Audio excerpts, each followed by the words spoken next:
وملت البانيو مية، وبكل برود بدأت تنادي على أطفالها واحد ورا التاني.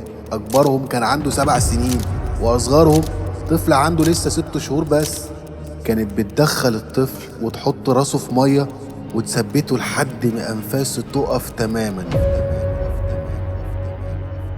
في يوم 20 يونيو سنة 2001، وبالتحديد في أمريكا في ولاية تكساس، تليفون اسم الشرطة رن. والمكالمة دي ما كانتش مكالمة تبليغ عن سرقة أو عن حادث على الطريق.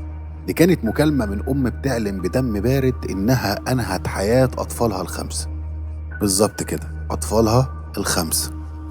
الجريمة دي ما كانتش مجرد حادث جنائي عادي، دي هزت الطب النفسي والقضاء الأمريكي وفتحت باب ورا لغز مرعب بيحصل جوه عقل الأم لما يتحول لمسرح من الهلاوس الشيطانية. اتقل معايا وتعالى نشوف ايه اللي حصل في بيت عائلة بيتس، القصة اللي أبكت أمريكا كلها. وعشان نفهم القصة لازم نرجع للتسعينات مع أندريا. أندريا كانت ست جميلة ومتعلمة، شغالة ممرضة ومتجوزة من مهندس وكالة ناسا اسمه راسل بيتس. الاتنين كانوا عايشين حياة مستقرة وقرروا إنهم يعملوا عيلة كبيرة، وبالفعل في ظرف كام سنة ربنا رزقهم ب4 أولاد وبنت. البيت كان مليان حركة ولعب وصريخ أطفال. من بره أي حد يشوف العيلة دي بيقول إنهم في منتهى السعادة، لكن جوه عقل أندريا كان في بركان بيغلي ومحدش حاسس بيها. أندريا بعد كل ولادة كانت بتدخل في حالة كآبة شديدة جدا اسمها اكتئاب ما بعد الولادة. بس الموضوع تطور معاها لذهن ما بعد الولادة. بدأت تسمع أصوات في ودنها مش موجودة، وتشوف خيالات مرعبة، وحاولت تنهي حياتها أكتر من مرة. والدكاترة حذروا جوزها وقالوا له الست دي لازم ترتاح وما ينفعش تحمل تاني لأن عقلها مش مستحمل. جوزها راسل للأسف ما سمعش كلام الدكاترة بالكامل، وبسبب ضغوط الحياة أندريا حملت في الطفل ال5. وهنا عقلها انهار تماما.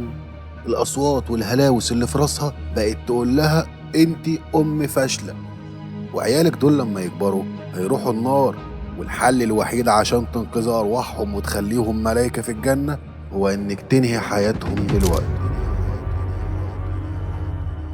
الست بقت عايشة مع شيطان جوه راسها بيحركها زي العروسة اللعبة.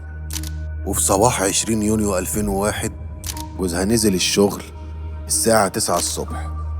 والدتها كانت المفروض تيجي تساعدها الساعة 10. أندريا لقت إن قدامها ساعة واحدة بس تخلص فيها كل حاجة. قفلت الباب ودخلت الحمام ومالت البانيو مية، وبكل برود بدأت تنادي على أطفالها واحد ورا التاني. أكبرهم كان عنده 7 سنين، وأصغرهم طفل عنده لسه 6 شهور بس. كانت بتدخل الطفل وتحط راسه في مية وتثبته لحد ما أنفاسه تقف تماما، وتاخده وتلف في ملاية وتحطه على السرير. عملت كده مع ال4 الصغيرين لحد ما جه الدور على ابنها الكبير. حس إن في حاجة غلط وجري منها وهو بيصرخ، لكن جريت وراه ومسكته وجرته على الحمام وعملت فيه نفس الشيء.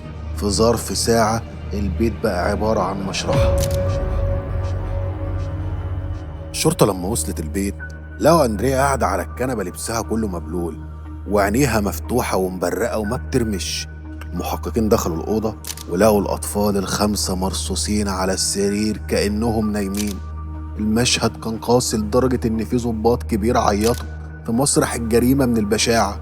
القضية دي قلبت أمريكا كلها.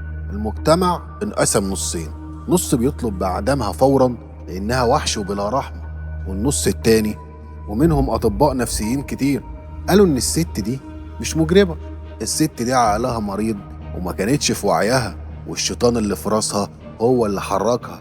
جوزها نفسه وقف في المحكمة ودافع عنها وقال أنا السبب لأني ما خدتش بالي من مرضها النفسي.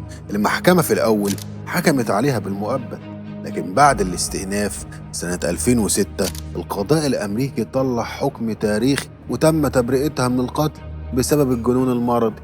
وتم نقلها لمصحة نفسية شديدة الحراسة في تكساس، عايشة فيها لحد النهاردة وبتتعالج من الصدمة والهلاوس اللي لسه بتطاردها كل يوم لما بتفتكر عيالها.